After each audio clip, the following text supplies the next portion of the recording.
ஓம் நமச்சிவாயே.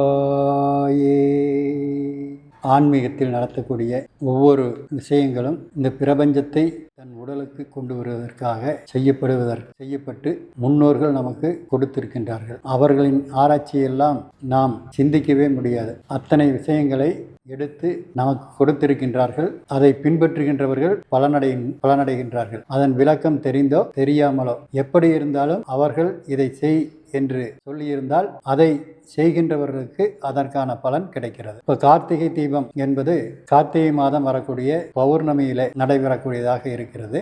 அந்த நாளில் வீடெங்கும் விளக்கேற்றி வீட்டை சுற்றியும் விளக்கேற்றி நாமெல்லாம் அழகு பார்ப்போம்.